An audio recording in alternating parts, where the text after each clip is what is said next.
First of all, I'm really grateful for inviting me because it's extremely important to share our views, to express our position of Ukraine and my position as a member of parliament, and to communicate with the people of Macedonia. It's extremely important. And of course, I'm very grateful to your support. We'll talk about this later. But as for your question, we expected the full-scale invasion to come, but it came unexpectedly. It came unexpectedly to us. My family, to my colleagues, and to the whole country, the first weeks of the full-scale invasion have been extremely difficult. Later, we found out that Putin was planning to take over Kiev, to occupy Kiev within 3 days. And first days were extremely difficult. But at the same time, I decided to stay with my family, with my whole family. I didn't evacuate even my small children. We stayed in Kiev. It was important for us to stay in Kiev to show that representatives of power, legislators, stay with us. In that moment, with my colleagues, members of parliament, we needed to show to the whole world that we're alive, that we're continuing to work, that Vrchовна Rada, the parliament, continues to work. And we started from the very moment, from the first hours. For example, when we found out, I was woken up by explosions in my apartment, and I lived like within 1 hour walk on foot from the House of Parliament. It took me 40 minutes to come to my workplace, to the committee. Within first hours, we held the first plenary meeting and adopted all necessary laws. For example, martial law. We introduced martial law. I was pleased to see that most of my colleagues were on the spot, were in Kiev.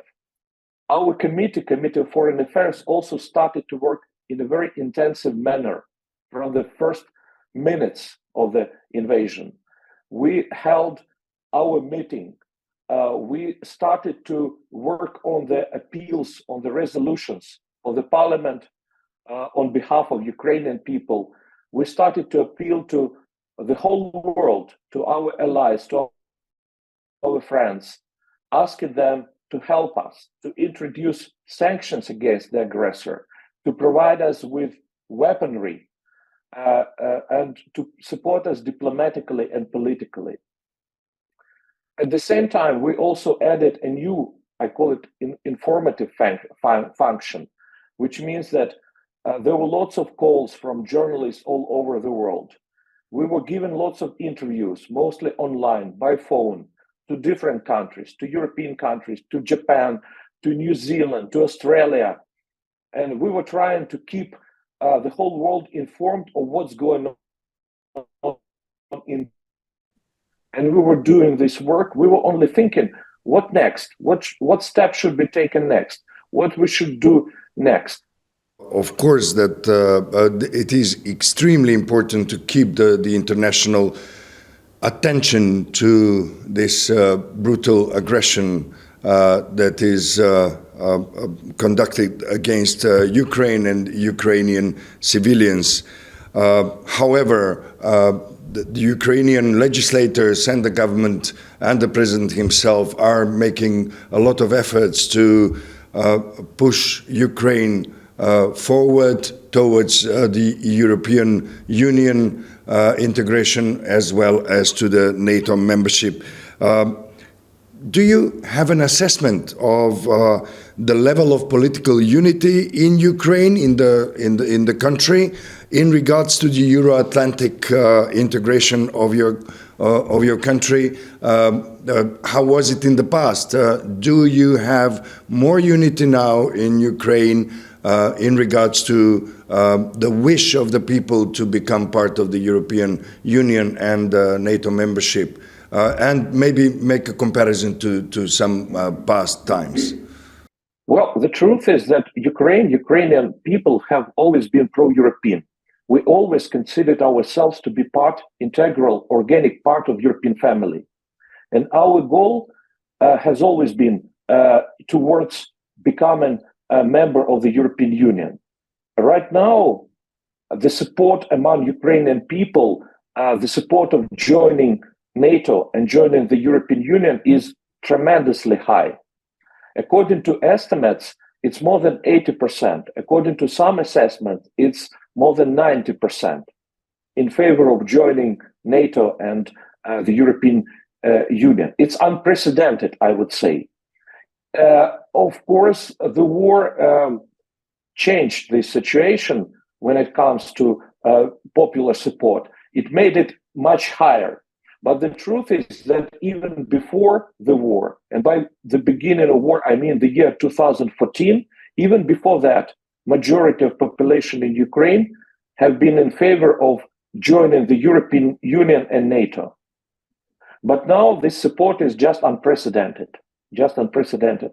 And this goal to join the European Union, we call it Euro-Atlantic integration and European integration. This goal is enshrined in our constitution, which is also a sign of tremendous support of Euro integration processes. So what are the prospects? Maybe do you have some sort of a time frame on when it will be possible for Ukraine to enter the negotiations and become European Union member as well as the NATO member? We've seen the statement recently from Mr. Stoltenberg, who said that it is up to Kyiv and to Ukrainian people to decide if they want to become part of NATO and not of Moscow, as the Russian Federation dictator Putin is promoting in the last several decades. So what are the prospects? What is the timeline? Do you have at least some estimates about that? Yes, so regarding European Union and NATO membership, first of all, we expect to start negotiations with the European Union regarding our accession this year, maybe by the end of this year. Before that, the European Commission has offered 7 requirements or 7 recommendations what Ukraine should do to start negotiations. We as members of parliament, we have accomplished what was expected from us. We have adopted the necessary legislation. And the Venice Commission has expressed some other recommendations regarding our performance. So now we are in the process of consultations with the Venice Commission, which is normal. But the truth is that we have already done the major part of our work, our home assignment. And we are hopeful that we will start negotiations by the end of this year. And I always emphasize when I'm talking to my Western colleagues that our membership in the EU, it's not only a matter of prestige or economic development, it's also a matter of our security. Because by being a member of the European Union, we will have more support, more solidarity of other members of the European Union. And I'm sure that it will have deterrent effect for Russia. Because Putin, he as a dictator, he is afraid of solidarity between democratic European states. A good example is Finland. Finland was not a NATO member, but Putin didn't risk to invade Finland. NATO membership, we understand that the only guarantee of our security is NATO membership, to be a full-fledged member state of NATO. And it's not only guarantee of Ukraine's security, it's also guarantee of security and peace in Europe and in the whole world. One of the reasons why Putin invaded Ukraine was because we were not member state of NATO. If we were member state of NATO, Putin would never risk to invade us. We understand this, and the whole world understands this. That's why it's so important, it's crucially important for us to join NATO as soon as possible. Of course, I understand that now the principal political decision that Ukraine sooner or later will be member state of NATO was already taken. The question only not if, but when Ukraine becomes a full-fledged member of NATO. And we are trying to do everything to bring closer our accession to NATO. Of course, there are some politicians who are saying that we should postpone this issue. We should put it off till the end of war. But the truth is that we don't know when the war will end. The state of war can continue for some time. But my personal position is that we should become a NATO member as soon as possible, like Finland. To me and to many politicians in my country, Finland became a sort of role model. It took less than a year to become a member of NATO. And as soon as we become a member of NATO, it will stop Russian aggression and it will give guarantees of our security. That's why it's a crucial question for our survival. Yes, indeed. I believe that with the level of armament now and with the level of training and skills of your army, that shouldn't be an obstacle or a challenge. I would go further about and speaking about the international community. It was united in the political support, at least for Ukraine, from the very first day of the large-scale invasion, but rather reluctant to provide weapons and ammunition that was so badly needed for the defense of Ukraine. What is your assessment now of the foreign support, and what more? Especially that, what more is needed to make Ukraine more capable to liberate the territories occupied by Russia? February 24th of 2022 became a moment of truth for us, because we very clearly saw and we very clearly realized who is our true friend and who is reluctant partner. Let me put it in this way. Those countries who from the very first minutes of the full-scale aggression started to provide us with all necessary weaponry were the United States, the United Kingdom, Poland, Lithuania, Latvia, Estonia, small Estonia, which gave us a lot. So these countries, they proved to be our reliable friends.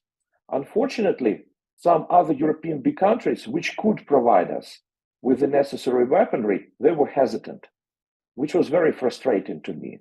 Some of these countries started to look for arguments not to give us weaponry.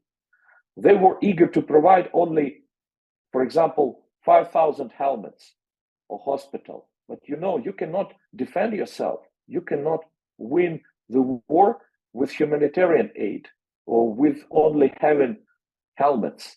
It's important, but you cannot win war. You need weaponry. You need heavy weaponry, especially when you're fighting against huge empire like Russia, which has second biggest army in the world, which is well equipped. And as I said in the beginning, it was really frustrating, but we survived. We survived, and the more we managed to defeat Russia next to Kiev. We managed to defeat Russia next to Kharkiv. We managed to fight successfully and drive out Russian troops from Kherson. And our other partners started to believe in us and started to provide more weaponry. The situation has changed.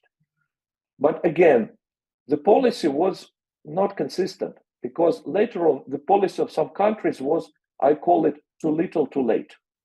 They were promising to deliver, say, 10 tanks in 3 months, but we needed these tanks immediately, and we needed more weaponry. We didn't need only symbolic kind of military assistance. It was a problem, but later situation gradually has changed, and now we are more satisfied with the provision of weaponry. But of course, we continue to need more weaponry because, almost more than a month, we're being bombarded and shelled by Russia each night. Each night. Russia has enough cruise missiles, it has enough drones, which Russia produces. It also buys it from Iran, from other rogue states. So Russia has lots of weaponry since Soviet times. And we need to respond to this. We need to start a successful counteroffensive. And our needs, we need ammunition, we need heavy weaponry. Now we need air defense, jet aircrafts like F-16. We also need long-range artillery and long-range missiles, because we need, for example, to destroy Russian military logistics, Russian depots with ammunition. And to do that, we need long-range missiles. Because, there is one important thing which should be remembered by each country providing weapons to Ukraine. The truth is that Russia is committing genocide against Ukrainian people. And when you send weaponry to Ukraine, you help to save lives of people in Ukraine. You help to save lives, not only soldiers, but also civilians. Imagine a situation that we don't have right now weaponry for air defense to intercept Russian missiles. Can you imagine what would be the situation in Kiev, in other cities? Now we managed to intercept dozens of Russian missiles and Russian drones. But if we didn't have it, there would be huge casualties in Kiev, in other cities, casualties among civilian people. That's why it's so critically important for us to get weaponry. These weapons help us to survive and to stop genocide.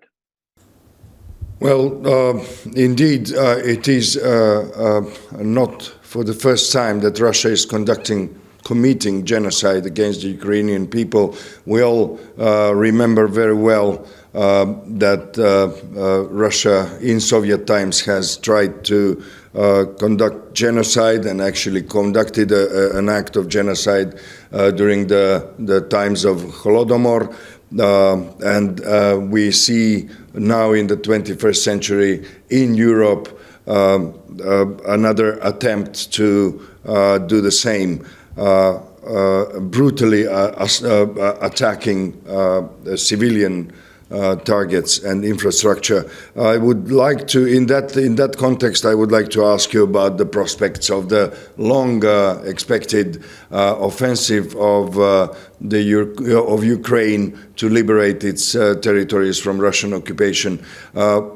What are the perspectives of these operations? Are you ready? Some of your military leaders say that you're all set and ready to begin as of now, as we speak. Do you have, I know that you're a politician, not a military leader, but do you have some assessments of the strength of the Russian forces that you need to counter now, to reckon with in the offensive to liberate your country? Well, of course, Russian forces, Russia has accumulated lots of forces. They're also getting ready for our counteroffensive, and they're afraid of counteroffensive. They have dug in, they have created these trenches, and they're prepared. We understand this. But at the same time, I'm very optimistic and I'm hopeful about our counteroffensive. All we need right now, we need more weaponry to have very successful military operation liberating our territory. I don't know, maybe we will need not only one counteroffensive operation, but a number of them to liberate the whole territory of Ukraine, including Crimea. Maybe we will need more such operations. I'm not a military person. But I have feeling, I have intuition that, our army is very motivated. because we are fighting for our motherland, for our homes and our families. We are highly motivated. We have very high spirit and morale of our soldiers. As for Russian army, I have this intuition that they are on the brink of collapse, because they understand that they are occupiers, that they don't bring freedom, they bring slavery, they bring war crimes, they bring tortures, murders, rapes to Ukraine. And I'm sure that if we have enough push from all sides, from our military, from the world community in terms of sanctions, in terms of more support for Ukraine, Russian army will collapse. And it might change also situation within Russia itself, because we know from history that each time when Russia was defeated, it would bring about changes within Russia itself. It would lead to, for example, revolution, as it was in 1918. So I'm very optimistic and I'm hopeful about our counteroffensive. And at the same time, I understand that we might need more such counteroffensive operations to reach our final goal, which is liberation of the whole occupied territories. As a politician, would you support an act of reckoning with the Russian military logistics and military installments within the Russian territory? Would you support such a decision to try to disable the Russian assault against Ukraine within the Russian territory? I will give you an answer not only as a politician, but also as professor of international law. Under international law, the victim of the aggression has the right to self-defense, to individual and collective self-defense, and this right is enshrined in Article 51 of the UN Charter. So as a victim of the aggression, we have right to wage war in the territory of the aggressor. It's our right in terms of self-defense and under international law. I think it's absolutely necessary to target military objects in the territory of Russia. It's our right. It doesn't violate laws and customs of war. It doesn't violate international humanitarian law. The situation is the same as after Hitler, Nazi Germany invaded, for example, Poland, and we understand that the Allies had the right to continue their struggle in the territory of the Nazi Germany, in the territory of the aggressor. Without this, there would not be victory in the Second World War. So to me, we have this right, and there is no doubt about this. Thank you very much. I would like to put one more question about the cooperation between the Ukrainian Parliament and the Macedonian Parliament. We are aware that the President of the Macedonian Parliament, Mr. Jaferi, has visited Ukraine, has visited the sites of the tremendous, horrible war crimes committed in Bucha and other locations in Ukraine. Do you think that North Macedonia has provided enough, or what else would you need to help from as support from our country? And is there any further cooperation after that? Well, we consider Macedonia to be our friend. We had recently online meeting between committees of foreign affairs of our parliament, the Vrchovna Rada, and Macedonian parliament.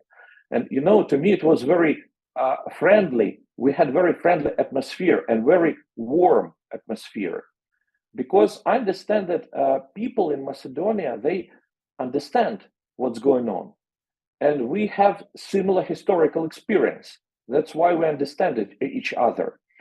And Macedonia as a state, its government, its people are very supportive of Ukraine.